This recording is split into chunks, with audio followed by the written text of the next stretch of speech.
கிறிஸ்தவத்துல நமக்கு ஒரு பேர் உண்டு. சில பேருக்கு பொய்யர்களின் பேர். என்ன பேரு? ஜபத்துல அதிக பொய் சொல்றது. பாட்டுல கூட பொய் சொல்லிக்கிட்டே பாட்டுக்கு நமக்கு என்ன இருக்காது. அதனாலதான் நம்ம ஜபம் எங்க போறதில்ல மேல போறதில்ல. அல்லேலூயா. அதனாலதான் சொல்றேன், இன்னைக்கு கான்சென்ட்ரேட் பண்ண வேண்டியது எங்கனாக்கா ஜபத்துல நம்ம என்ன ஆகல சரியாய் ஆண்டவர் புரியும். ஜபம்னு சொன்னா நம்ம என்ன தெரிஞ்சிட்டு இருக்கிறோம்? ஏதோ தேவனிடத்துல இருந்து சொல்லுங்க பெற்றுக்கொள்வதை நாம் புரிஞ்சிட்டு இருக்கிறோம். அது ஒரு படி, அவ்வளவுதான். இன்னும் பல படி இருக்கிறது ஜபத்துல. அதுதான் நம்ம கத்துட்டு இருக்கிறோம். ஆமென். ஃபர்ஸ்ட் படினா ஜபத்துக்கு விசுவாசம். இரண்டாவது படி ஜபத்துல என்ன சொல்லுங்க? மன்னிப்பு. ஆமென் சொல்லுங்க. இன்னைக்கு எத்தனை குடும்பங்கள் உடைந்து போயிருப்பதற்கு காரணம் என்ன தெரியுங்களா? விட்டு கொடுக்க மனம் இல்ல. கிறிஸ்தவன் சொல்லுது ரெஸ்பான்சிபிலிட்டி உள்ள வாழ்க்கையே இல்லையா? ஹல்லேலூயா. இன்னைக்கு ஏன்னு சொன்னால் விழித்திருக்க என்ன இல்ல மனசு இல்ல. காத்திருக்க என்ன இல்ல மனசு இல்ல.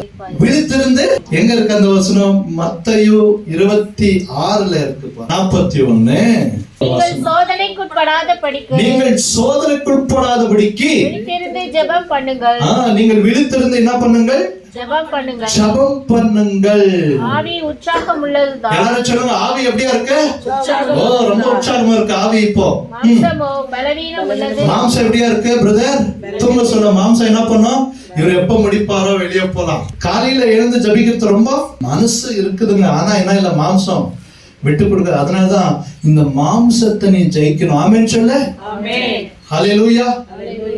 நீ எங்க வீக்கா இருக்கிற அங்க கொஞ்சம் என்ன பண்ணு, கவனத்தை செலுத்து. கொஞ்சம் உணர்ந்து பாரு, எங்க நீ வீக்கா இருக்கிற, எங்க நீ ஆடிட்டு இருக்கிற, எங்க நீ பலவீனமா இருக்கிற, அங்க என்ன பண்ணுப்பா, கொஞ்சம் ஸ்டே அலர்ட். எல்லாரும் சொல்லுங்க, ஸ்டே அலர்ட். இந்த ஜபத்துக்கு ஒரு சோதனை இருக்கிறது. ஹல்லேலூயா. ஆண்டவராகிய இயேசு கிறிஸ்து எங்க ஜபிச்சாரு? இந்த இந்த இந்த சிச்சுவேஷன் எங்க இருக்கு சொல்லுங்க? இந்த சூழ்நிலை எங்க இருக்கு? கெத்செமனே தோட்டத்துல. உடனடியா 3 பேரை விட்டு அப்புறம் போய் அவர் என்ன பண்ணிருக்காருங்க? தனியாய் ஜபம் பண்ணாரு. ஹல்லேலூயா. நமக்கெல்லாம் ரொம்ப விருப்பம் சர்ச்சில் ஜபம் பண்ணோம், கார்ப்பரேட்டா ஜபம் பண்ணோம். ஆனா தனிமையா எவ்வளவு பேர் ஜபிக்கிறீங்களோ? ரொம்ப கஷ்டம் இல்லைங்களா? ஹல்லேலூயா. அதனாலதான் விழிப்பா இல்லாவிட்டால் உன்னுடைய பலவீனத்தை நீ புரிந்து கொள்ள முடியாது. ஹல்லேலூயா. ஹல்லேலூயா. பாருங்க, பலவீனம் வரும்போது தான் திரும்ப ஜபிக்கணும். எலியா பத்தி நம்ம போல ஸ்ட்ராங்கான மனுஷன் போட்டிருக்கா இல்ல பாடுள்ள மனுஷன் போட்டிருக்கா? யாக்கோபு 5ஆம் அதிகாரம் 17 வாசிங்கது.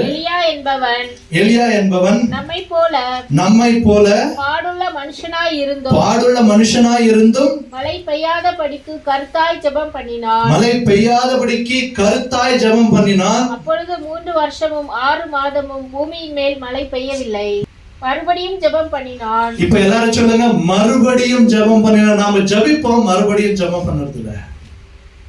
நமக்கு வேண்டியது என்னன்னாக்கா மீண்டும் ஜெபிக்கிற ஒரு ஆவி வேணும். ஆமென் சொல்லுங்க. ஹல்லேலூயா. நம்ம ஜெபிக்கிறோம், பதில் வரலனா மறுபடியும் pray again.